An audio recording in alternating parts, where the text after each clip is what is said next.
praktis. Iya, praktis. Kenapa kita harus mendatangkan jumlah karawitan yang sekira-kira ada 25 orang? Wong kita elektron saja sudah bisa. Mungkin bisa mewakili seperti itu. Ataukah memang ada unsur datangnya dari Senen Barat yang datang ke sini akhirnya menggerus seni tradisional. Sebenarnya kalau kita sekarang memang Barat dan Timur tidak ada batasan, Mas. Sekarang banyak teman-teman ya para komposer itu mencoba mengkolaborasi antara Barat dan Timur. Ya budaya Barat Timur gamelan dan musik yang leluhurnya dari Barat ya. Leluhurnya dari sana itu sudah menjadi sajian yang menarik sekarang di kontemporer. Buat musik ya. Iya. Itu sudah menjadi musik yang enak lah, indah itu banyak sekali yang menjalankan seperti itu. Nah kalau wayang bisa nggak kira-kira dikolaborasikan dengan tradisi Barat misalnya? Teater wayang bisa, Mas. Bisa ya. Iya. Itu sekarang gini loh, Mas ya. Kalau menurut saya ya, pakem ya.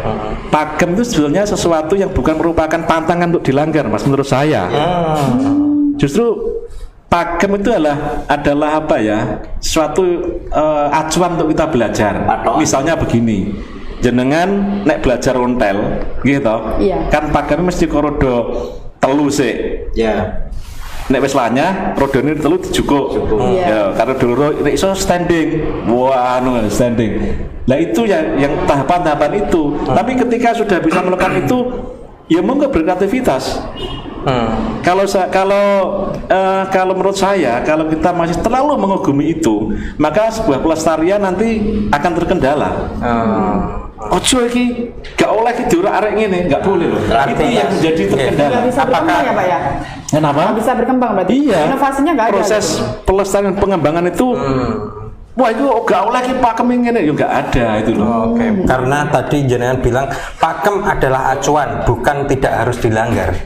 Pakem itu bukan pantangan untuk tidak dilanggar. Pantangannya. Ya, bukan sebuah pantangan loh ya. Iki dosa ngene enggak. Ini dalam usaha sebuah pelestarian. Sekarang ini banyak sekali kok gamelan teman-teman komposer hebat tuh memadukan antara musik Barat dan Timur ya, tidak ada batasan sekarang ini. Mereka mensikapinya sudah dalam sekali. Terus dalam rangka pelestarian dan pengembangan ya itu tadi ya, karena kita dituntut sebuah kreativitas, inovasi. Kaya misalkan ini yang pernah, ini saya mencontohkan yang pernah saya lakukan ya. Ini saya mencontohkan. Ada beberapa karya saya itu yang berpijak dari tradisional. Tapi ketika itu untuk sebuah festival lomba tidak masalah, dan kemarin yang 10 penyaji terbaik tingkat nasional itu malah itu lagu anak-anak yang saya buat. Itu lagu anak-anak. Wajib murid. Itu lagu wajib murid itu lagu anak-anak. Tapi itu saya kemas. Saya ora arek. Lah kalau nggak ada semacam itu, kebaruan. Iya kan, nggak ada unsur kebaruan. Iya. Inovasi kan nggak ada. Nah, berarti Oke. Ini menarik ini. Rebutan Mas. Soalnya menarik banget. Tradisi berarti kalau bisa dikemas, artinya bahwa tradisi itu pun juga bisa mengikuti arah perkembangan zaman seperti itu kan? Dan terutama pelaku, Mas, terutama pelaku. Kita itu selaku apapun ya, mungkin menurut Mas Pipit seorang musisi ya, kita juga harus punya sifat terbuka, mau menerima sebuah kebaruan. Kalau tidak ketinggalan. Saya mencontohkan gini, pernah saya ngomong dengan teman-teman, kenapa antara kentrung bate, saya mungkin pernah ngomong sama Mas Pipit dan gemblak sama-sama seni rakyat, tapi lebih melejit ke kentrung bate. Karena apa? Kentrung bate ini pelakunya terbuka, punya sikap terbuka, mau menaruh kebaruan. Walaupun sudah usia 92 tahun Mbak itu, dan beliau itu buta. Saya dan Mas Pipit sering tahun 2008 ya, itu sering dengan Mas Pipit menulis tentang kentrung, dan ini sering terlibat di tulisan Mas Pipit kentrung itu. Nah, sementara yang mohon maaf ini ya, yang gemblak Bawi itu kan saya pernah ke sana, itu ada gini, mau melihat kostumnya aja nggak boleh karena disakralkan. Nah ini kan yang menjadi sebuah kadang-kadang menjadi menutup, tapi kentrung enggak, kentrung itu terbuka pelakunya. walaupun sudah usia tua, tapi beliau menerima sebuah kebaruan tanpa meninggalkan esensi kentrumnya. Esensi Itu loh. yang- Iya, yang ada di kentrum. Itu pernah saya coba kolaborasi ketika itu mau saya bawa ke FKPU, Festival Kesenian Pesisir Utara di Probolinggo, Pantai Bintan.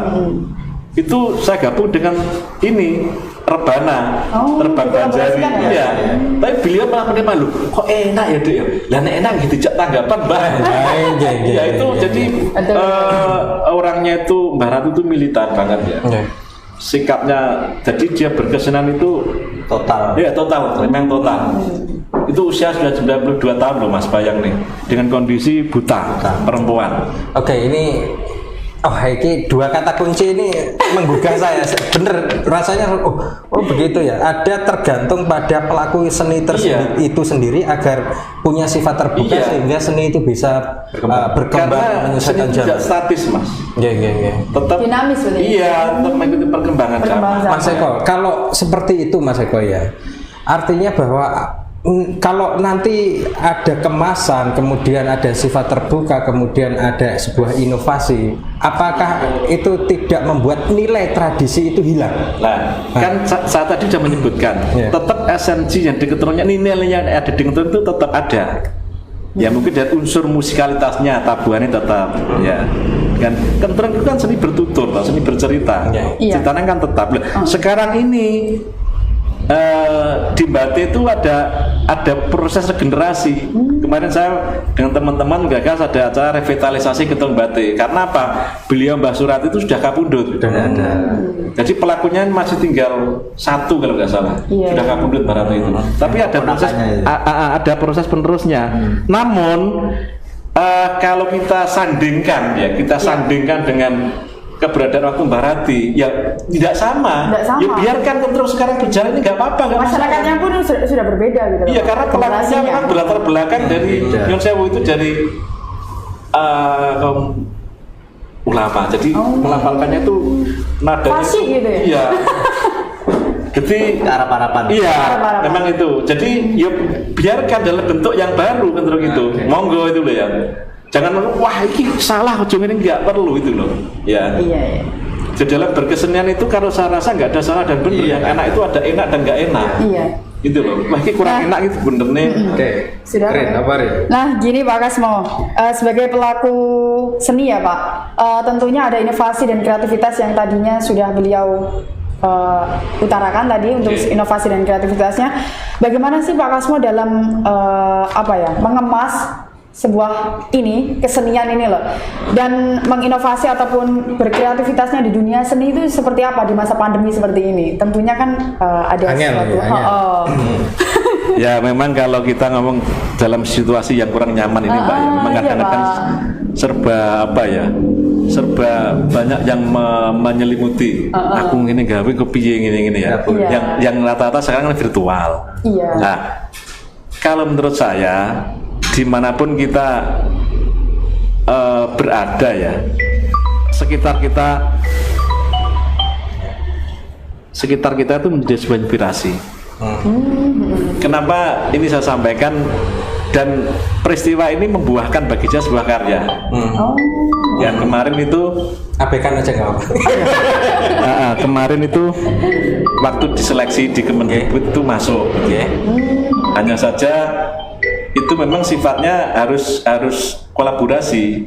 Jadi antara instrumen ya seperti tadi ya, Iya. tidak ada batasan barat dan timur. Iya. Nah, personilnya hanya dibatasi 3 orang. Itu harus menyajikan karya yang perfect. Oh, Nah, gitu. suasana ini juga membuahkan bagi saya yang positif itu tadi. Iya. Jadi ada karya saya yang masuk di sana. Judulnya Lekas Sembuh. Gitu ya. Nah, berarti penyajiannya secara virtual ini Pak, Ya. supaya masyarakat yang bisa melihat kesenian tradisional di Jawa. Oke, ini saya juga ada pertanyaan nih. Lagi, ini ada bot. Malah coba Tapi ini bener-bener menggugah membuka semua ini. Oh iya. Saya tahu kok kan menggugah sebetulnya sebelumnya apa tidak tergugah. Kalau soal tradisi seni itu sesuatu yang Minum sih. ya, untuk generasi sekarang itu kan agak susah mah.